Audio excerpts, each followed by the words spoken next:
On est dans une casemate de Bourges qui est équipée avec deux canons de 75 mm. On rentre l'obus comme ça. Une fois qu'il est rentré, on referme la culasse. Et là donc le soldat qui se voit ici.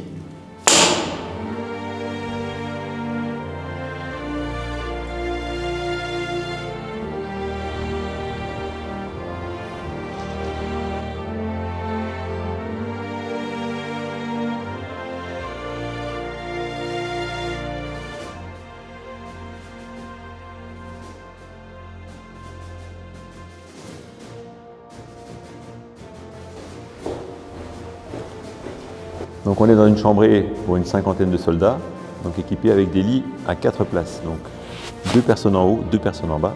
C'est un luxe très relatif. Ils dormaient sur des paillasses quand même, mais ils étaient hors sol. Vous imaginez qu'à l'époque dans les fermes, on était plutôt très proche de la terre battue. Donc là on est sur du béton qui est froid quand même, mais avec un système de chauffage.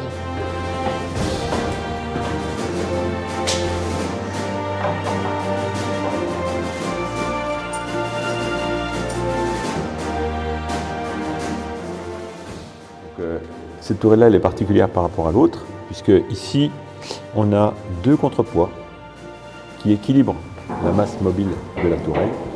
Et puis pour faire sortir la tourelle de terre,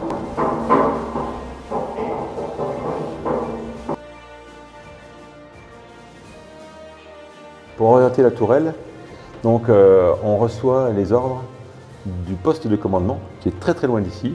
Donc les ordres arrivent au travers de tubes acoustiques, qui sont accrochés en partie haute des murs. Et puis donc ici, le gars à l'extrémité siffle dans un sifflet, on reçoit le message comme quoi il faut s'approcher, on écoute l'ordre de réglage, et puis donc on va manipuler, faire tourner la tourelle très lentement pour l'amener à sa position de tir. Là on fait un réglage super. Vous l'imaginez sortant d'environ 50 cm, et puis donc orienté vers l'ouest et pour pouvoir tirer sur des cibles qui pouvaient être très loin à la lisière de la forêt, au-dessus de la forêt, dans le paysage tout au fond. Sachant qu'on a à peu près 3 km de distance au point le plus loin visible à l'heure actuelle.